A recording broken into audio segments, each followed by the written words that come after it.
Merry Christmas again. Happy holidays. And as you know, I usually do a lot of talking about my prison experience, about what it's like to be trapped in there and the things you had to deal with. But I read a story. Instead of telling a story, I read a story. So I figured I would attempt it again. And this is another story I've written many, many years ago. Nonfiction story. All I write is nonfiction, things that are true in fact. And this one is a little meaningful. It's a meaningful story to me. I figured it would be a nice Christmas story. And so here we go. This one is, I got to put the glasses on. This one is called Monster Man. I hope you enjoy it. And here goes. Oh, one thing I like to say is this. I'm sorry. I like if you could close your eyes when you listen to the story. I really like it when I tell a story about prison, so you could imagine the scenario and the scene. But I think when someone closes their eyes and listens to a story, they could see it better inside of their head. But it's up to you. All right. So here we go. Monster Man. I cannot tell you exactly what year this story began. I believe it was 1993. My mother was living on East Broadway in Long Beach, and I lived 6 houses away on the same street. My car was in the shop, so I walked down the block to borrow my mother's. I needed to drive to Mineola or something. I can't even remember, and it's not important. What was important is that my ass got lost. Allow me to openly admit that I am not a joyful person to be around in a lost car. These days I'm much better, and I mean we have GPS, which is the greatest invention in the world. But in the old days, I don't think I ever followed a map. I have no idea how I got around. Basically, did most of my driving by landmarks and memory. When I did get lost, I suffered horrible anxiety and frustration. Like put the car in park, get out, and walk away from it. So now I'm somewhere in my mom's car, lost. I'm not in the woods or another country lost, but I've been driving around for 10 minutes and I have no idea where I am. And remember, GPS didn't exist at the time. Remember when people would roll down the window and say, "Excuse me, can you help me find?" I pull over and stop at a payphone. You remember those? For you kids, a payphone is when you could walk over to a phone on the street, put a dime in, and make a phone call. Holy shit, I'm old. What are you laughing at? If you're reading this and you remember payphones, then you're old as well. I called my mother to ask for directions. This is like beating myself in the head with a hammer. My mother may be one of the most intelligent people I met in my life, and I love the woman with all my heart and soul. But let's just say that conversations with her can tend to be somewhat difficult at times. I'll rest my case. Mom tells me to turn on the CB that she has in her car. Go to channel 12 and ask for Monster Man, and he will give me directions. I have no time to start searching for people on the CB, Mom. Just tell me how to get there so I'm not late. Her reply: turn on the CB and try and find Monster Man. Pissed, frustrated, lost, I turned on her CB. Can't believe she even had one in the car. It was the real old school one with the magnet antenna on the roof, and you actually hold the mic up on the cord. That was in the car when she bought it, so I used it. I turned it on and went to channel 12. "Hey, Monster Man, you out there? Monster Man, looking for Monster Man, can you hear me?" Holy shit. Just a few seconds later, I hear the reply: "This is Monster Man. Who's calling?" I couldn't believe the guy was there. "Hey, Monster Man, this is Linda's son, Joey." I explained to my mother that I was lost, and she said I should find you and ask for directions. "What's your handle, boy? You can't call yourself Joey on here," he said. "Just call me Fish," I said. "Where do you need to go?" he asked. I told him. He gave me directions to the doorstep over the radio, told me where to turn, how to take a shortcut. This guy was good. This inspired me. The next day, I went to Radio Shack and purchased a top of the line CB to set up in my apartment. I had my friend install the antenna up on the roof. I set the CB on a nice antique table in my living room, and if anything, it actually looked great, besides being perfectly functional. My friends would come over and search for people on it to talk to. I prevented them from cursing people out and acting like fools. We were young. I always had a respect for operating on a CB because it's really not a place to play around. After I set the thing up, the first thing I did was check to see if Monster Man was on. And yes, my boy was there. Several days later, I was preparing for a trip to the Bronx Zoo, and I grabbed the CB. Hey, Monster Man, what's the best way to get to the Bronx from the JFK area? Naturally, I obtained perfect directions again from Monster Man.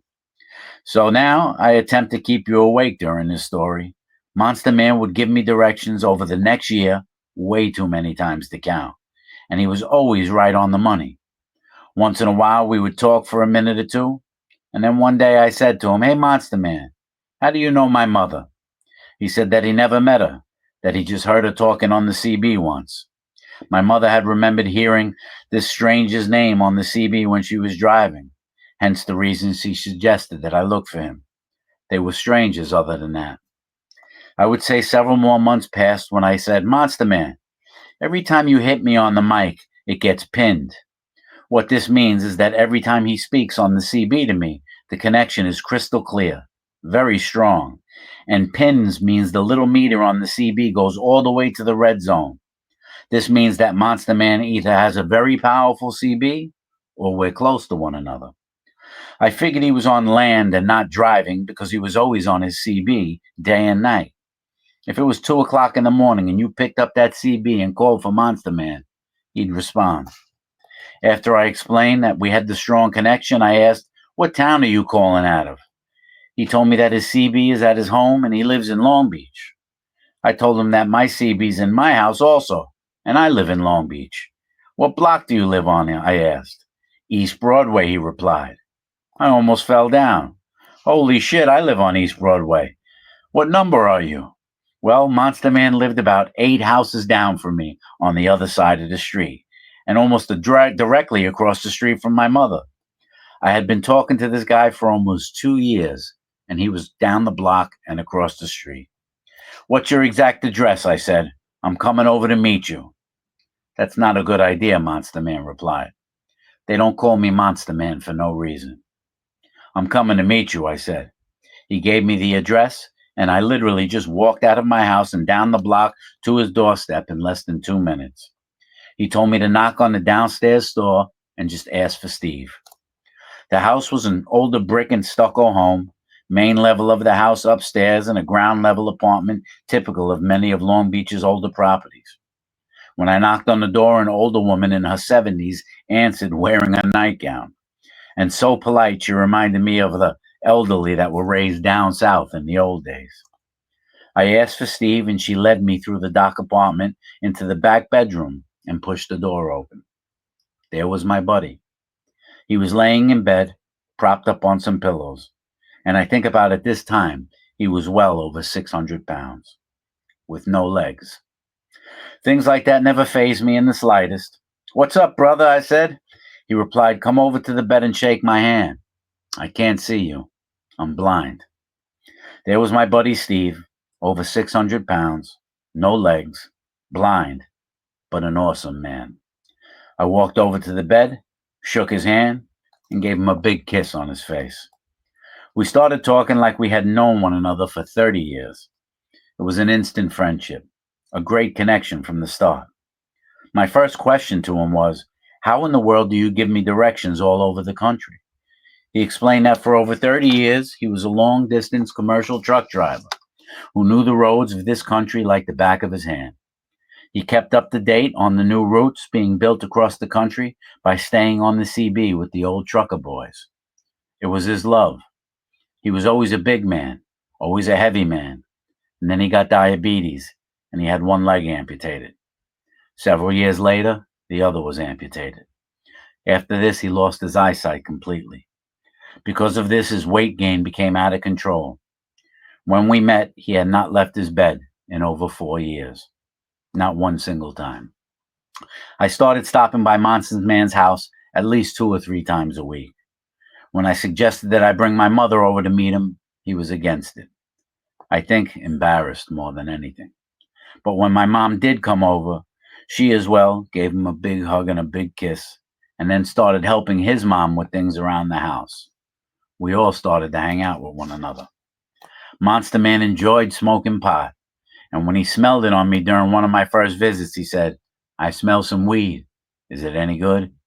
I told him I get the best weed around, and that's when we started smoking together, almost every day now. Because of his disability, he was able to get any pill under the sun that he wanted from the doctors. I mean, he was an obese blind man with no legs. He wanted something, they gave it to him. We spent countless days and nights sitting in his room completely out of our minds, laughing out loud, telling funny stories, and also having serious conversations of substance. On one particular day, Monster Man asked me to grab him a $50 bag of weed for him before I went away for the weekend. He pulled out a knot of money from his shirt pocket, handed me a $100 bill, and asked for the $50 bag. As I was turning around to walk out, he said, "Make sure you bring me my change." "Only kidding," I said. "What do you mean? You gave me a $50 bill." "Bullshit," he said. "I gave you 100. In my pocket, I have 200, 650s, 10 20s, three fives, and five singles." I grabbed the second bill, which is 100, which means you owe me $50. This was all in fun. I would give Monster Man anything he wanted from the day we met. When I realized that he had not left his bed in over 4 years, I was determined to get him outside, get him out of the house. He was strongly against this and very scared. I knew if I could maneuver him out of the bed into a special wheelchair that he had, from there I'd be good. He wanted to feel the muscles in my arms before we attempted this. He was very scared we couldn't make it happen. It took us almost a half an hour, but with the strength of his arms and my body, we got him in the chair and ready to roll. I remember the day because my birthday was one day prior. It was a boiling hot day of about 90 degrees. That's when I looked at him and said, "We're getting out of the house today." After getting him in the chair, I pushed him out of the house across the street and up onto the boardwalk, then stopped at the bottom of the ramp that goes up to the boardwalk. I looked and said, "Monster Man, I have to get you up this thing. I'm going to have to push with all my might. Get ready, because I'm going to start pushing you as fast as I can, and we need a running start. If you start to roll backwards, I'm telling you now, I'm jumping out of the way because you're 600 pounds, and I'm not in the mood to get flattened like a pancake." We were both nervous, maybe me more than him. I wouldn't attempt it if I didn't believe I can do it. I pushed, ran, and made it almost 90% of the way when I had to lean my shoulder into the back of the chair and push with all my might to get him up. But we did it.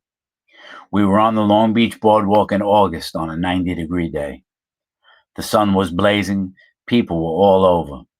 I pushed him up to the benches, and we sat there, breathing in the ocean. As soon as I look up, he's lighting a joint. We brought a few cold beers, and we just sat there, getting baked, drinking a cold beer in the sun. He asked me to explain the surroundings to him, and as I did, he started crying. He said he just couldn't thank me enough for getting him out of the house, and it was the best day he had in the last 10 years of his life. Naturally, I started crying like a baby. It was a beautiful moment, a touching moment, a moment that remains in my heart. Please, understand that I only address Steve as Monster Man because that's what he preferred and asked many people to call him. When we went up to the boardwalk another time a few weeks later, what was funny was it took about a week for him to ask, but I knew it was coming. It was about 2 o'clock in the morning, and we were sitting in his room one night, and out of nowhere, he said, "When do you think we can go up to that boardwalk again?" "When you want to go, my brother, that's when." It wasn't long after this, Monster Man asked me for a little favor. There was a woman I know. We went to high school together. I haven't seen or spoken to her in over 20 years, and I was wondering if you could drive me to a house so I can just sit and talk with her. I want to surprise her. Naturally, this wasn't a problem. She only lived about 40 minutes away, so we arranged for me to pick him up in the morning. It would take some work getting Monster Man into the front seat of a car. He told me the woman didn't know he was coming. He wanted it to be a surprise. "I'll pick you up at 10 in the morning," I told him, "and we'll head over there." The following morning, I jumped in my car and drove around the block and headed over to his house. When I made the U-turn, there was a police car in front of his house. Monster Man was dead. My brother, my friend, was gone. He died in his sleep of a heart attack. I was heartbroken. I'm still heartbroken. His mother was there crying. She wrapped her arms around me and told me something that I will hold and cherish for the rest of my life. Steve loved you, Joseph, and you changed his life in ways beyond words. I spent a decade without seeing my son happy, and over a decade without hearing my son laugh until you came into his life. Steve loved you, Joey, and he would tell me this every time you walked out the door. Thank you. Then we hugged for what seemed like 10 minutes. I walked into the room, walked up to Steve, put both my hands on his face and kissed him on his forehead. I love you too, Monster Man. I love you too.